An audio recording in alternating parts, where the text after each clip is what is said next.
Katakan bahwa wayang haram dan harus dimusnahkan.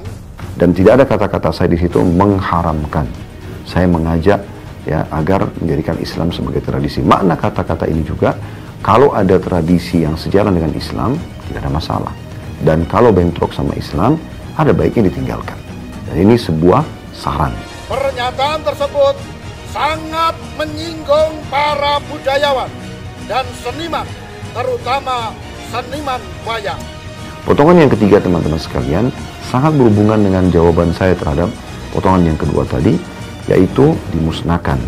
Jadi kalau ada orang yang memang taubat, misalnya di sini dia seorang dalang, kalau dia sudah taubat dan dia tidak mau lagi melakukan itu, maka mau diapakan wayang-wayang ini? Saya katakan untuk dia secara individu dimusnahkan. Sebatas itu.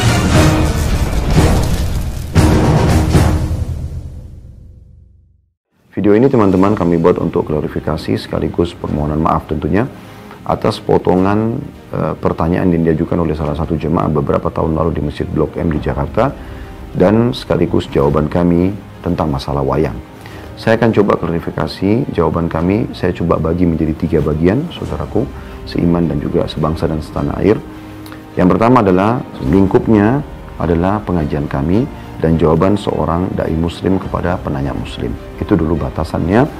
Dan saya pada saat ditanyakan masalah wayang, saya mengatakan alangkah baiknya dan kami sarankan agar menjadikan Islam sebagai tradisi, jangan menjadikan tradisi sebagai Islam. Saya orang Jawa dan saya suka pewayangan. Apakah wayang dilarang? Bagaimana taubat profesi dalang? Tentu saja saya sudah pernah bilang teman-teman sekalian, tanpa mengurangi penghormatan terhadap tradisi dan budaya semua suku di Indonesia, suku Bugis, suku Makassar, suku Jawa, semua ini kita tidak akan berbicara dalam ceramah seperti ini bukan menjatuhkan sama sekali. Tapi kita sudah harus tahu dan sadar kalau kita Muslim, dan Muslim ini dipandu oleh agama. Makanya saya bilang caranya adalah harusnya Islam dijadikan tradisi dan budaya. Jangan kita balik. Jangan budaya diislamkan, susah. Mengislamkan budaya ini repot, karena budaya banyak sekali. Gitu. Standar yang mana yang harus dipegangi? Berarti nanti akan ada ciri khasnya sendiri. Di Indonesia ada Islamnya sendiri, di Amerika ada sendiri Islamnya. Jadi ini jadi masalah. Padahal sebenarnya Allah tidak menginginkan itu. Allah sebagai pencinta menginginkan kita punya standarisasi.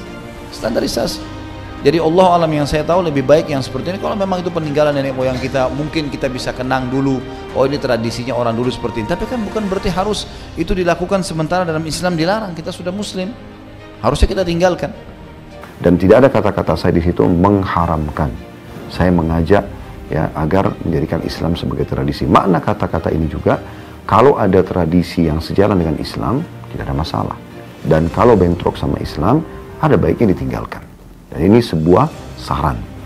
Potongan yang kedua teman-teman sekalian, pada saat penanya menanyakan bagaimana tobatnya dalang. Jadi pertanyaan ini kami jawab. Ini mirip dengan sebenarnya lingkupnya ya.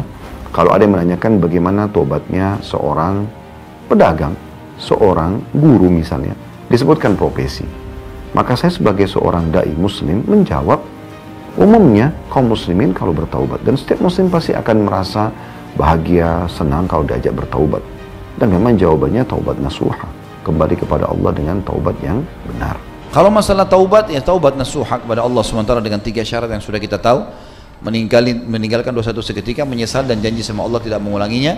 Dan kalau dia punya, maka lebih baik dimusnahkan ya. Dan berarti kata ini lebih baik dihilangkan ya. Saya merasa mungkin memang perlu kita pertemukan juga hal-hal seperti ini dengan ilmu pengetahuan lah sekarang. Artinya bukan kita mau menghapus 100% masalah kebiasaan dan tradisi, tapi kalau tidak cocok dengan agama, wajar kalau kita tinggalkan. Atau mungkin ada teknologi canggih yang lebih baik. Seperti orang sekarang sudah biasa tampil di panggung, bercerita, gitu kan.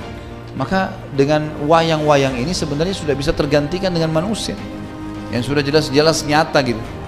Saya yakin juga kalau generasi sekarang ini lebih cenderung untuk meninggalkan itu kan, sudah merasa ini sudah zaman dulu gitu.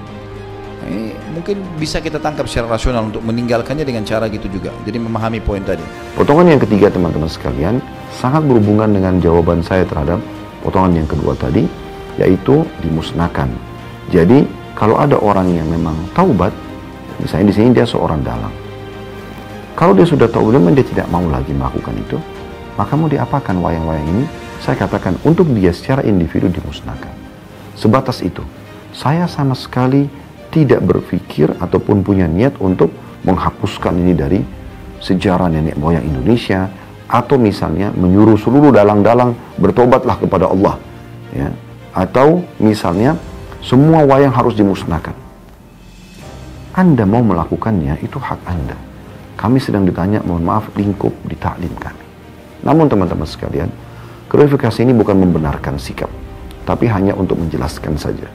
Dan sebagai seorang muslim yang baik, saya berharap juga saya termasuk salah satu dari muslim itu, kalau ada sesuatu yang kita lakukan ternyata menyinggung orang lain, maka kita ada baiknya meminta maaf. Dan saya pada kesempatan ini, ya Khalid Basanama, mengucapkan permohonan maaf yang sebesar-besarnya dari hati nurani kami kepada seluruh pihak tidak terkecuali yang merasa terganggu atau tersinggung dengan jawaban kami tersebut. Semoga klarifikasi berikut juga permohonan maaf ini bisa dimaklumi, dan semoga Allah Subhanahu wa Ta'ala selalu menyatukan kita di atas kesatuan dan persatuan di negara Republik Indonesia insya Allah. Dan saya yakin kita semua sangat mencintai negara kita, dan kita diperintahkan apalagi sebagai seorang muslim untuk mencintai negara kita, mencintai persatuan dan kesatuan. Dan itu juga yang menyebabkan pejuang-pejuang mayoritasnya yang memerdekakan Indonesia adalah dari kaum muslimin.